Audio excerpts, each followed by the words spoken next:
যে পরবর্তীতে যে পার্টিগুলো এই কর্মসূচি গ্রহণ করেছিল, কারণ 1957-1958 সালেও ভীষণভাবে মানুষের খাদ্য সংকটে ভুগতে হয়েছে। হঠাৎ করে চালের দাম ডবল হয়ে গেছে, অন্যান্য প্রয়োজনীয় জিনিসের দাম ডবল হয়ে গেছে, খাদ্যের সঙ্গে সম্পর্কযুক্ত দামের দাম বেড়েছে এবং সেটা বর্তমান গতিতেই চলছিল। তাই 1959 সালে একেবারে গ্রাম স্তর থেকে মহকুমা, জেলা এবং তারপরে রাজ্য স্তরে সমাবেশ হয়েছিল এবং সেখান থেকে দাবি করা হয়েছিল।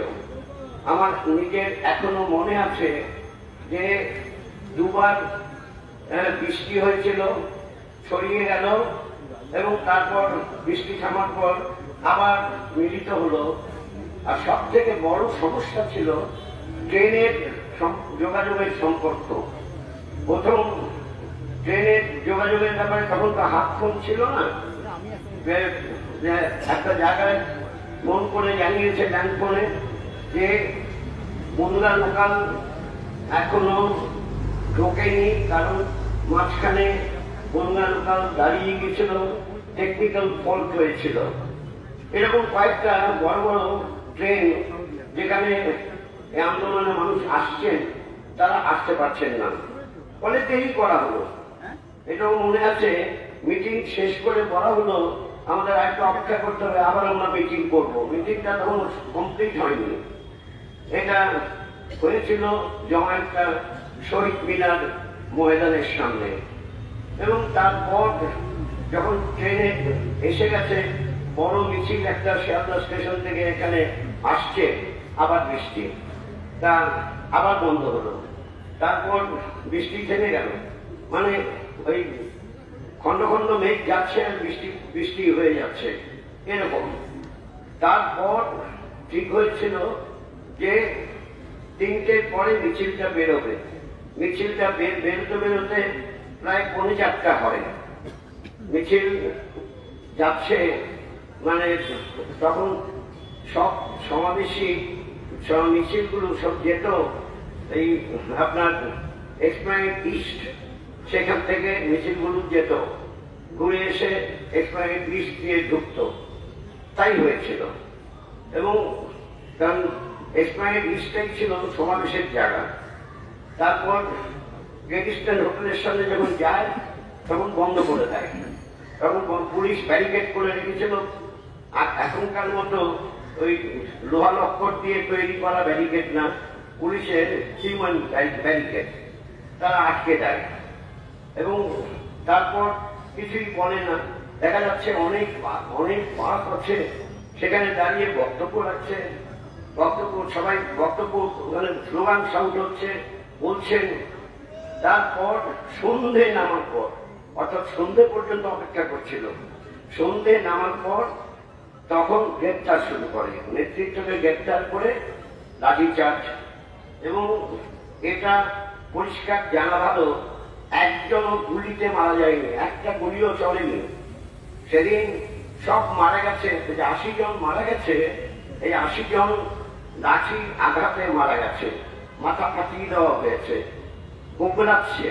কার্জন পার্কে তখনকার কার্জন পার্কের এখনকার কার্জন পার্কের চেহারা এক না। কার্জন পার্কে অনেকে পড়ে আছে, মানে দৌড়ে পালাতে গেছে পুলিশের লাঠিচার্জে। তাদেরও যারা গোংড়াচ্ছে তাদের কিন্তু লাঠি দিয়ে মাথাটা ফাটিয়ে দেওয়া হয়েছে। এরকম বিভৎস কাণ্ড কারখানা সংগঠিত হয়েছিল। তারপর এটা যুগান্তর পত্রিকায় বেরিয়েছিল। তারপরে দেখা গেছে যে এই দমন করা সফল হওয়ার জন্য পুলিশ মন্ত্রী তিনি রসগোল্লা খেয়েছিলেন। এটা যুগান্তর পত্রিকায় এই কার্টুনেও বেরিয়েছিল। যাই হোক, এরপর এর প্রতিবাদের পরের দিন ছাত্র ধর্মঘট হয়, ছাত্র সমাবেশ হয়, ছাত্র খুন হয়। কিন্তু 80 জন মারা গেছিল অন দি স্পট, মানে এটা নয় 1959 সালে ছাত্র আন্দোলনে 80 জনই মারা গেছে। অনেক লেখায় আমি দেখি 80 জন মারা গেছে না, পরের দিন অর্থাৎ মানে 1 সেপ্টেম্বর 2রা সেপ্টেম্বর পর্যন্ত বডি পাওয়া গেছে। অর্থাৎ যাদেরকে মেরেছে ওই মৃত্যুর সংখ্যা কমানোর জন্য গঙ্গায় যে ভাসিয়ে দিয়েছে, তারা তীরে এসে বডি পড়ে আছে। সব মিলিয়ে ছাত্র সহ এই খাদ্য আন্দোলনে 103 জন মারা গিয়েছিল। পরে এটা আবার ধর্মঘট হয়েছে, ছাত্রদের ধর্মঘটে সেখানে গুলি চলেছে। যেরকম 3রা সেপ্টেম্বর শ্রীরামপুর কলেজে ধর্মঘট হয়, তারপর তারা সেখানে এদিক ওদিক যাচ্ছে, মানে তাদের পুলিশ তাড়া করছে। আর হিন্দ মোটর, সেখানে হিন্দ মোটরে তারা ধর্মঘটের সমর্থন করে, তারা নিজেরাও ধর্মঘট করে। আর হিন্দ মোটরে গুলি চলে, একজন ছাত্রও মারা যায়, একজন শ্রমিকও মারা যায়। এটা এই ধরনের পরিবেশ পরিস্থিতি বাংলার রাজনৈতিক আকাশে নতুন সূর্যের উদয় হতে পারে এরকম অনেকে মনে করেছেন। কিন্তু এই যে শহীদের মৃত্যুবরণ, খাদ্য আন্দোলনের যা অংশগ্রহণকারীদের, তাদের আমাদের কখনো কোনোদিন ভুলে যাওয়া উচিত না। তাই আমরা প্রতি বছর এখানে মিলিত হই। এই শহীদ বেদি তার বিভিন্ন রকম উত্তরণ হয়েছে। প্রথম ইট দিয়ে শহীদ বেদি করা হয়েছিল, তারপর ঢালাই করে শহীদ বেদি করা হয়েছিল, তারপর বামফ্রন্ট সরকার বসার পরেতে, হওয়ার পরেতে এটা যুক্তফ্রন্ট সরকারের সময় পরিকল্পনা হয়।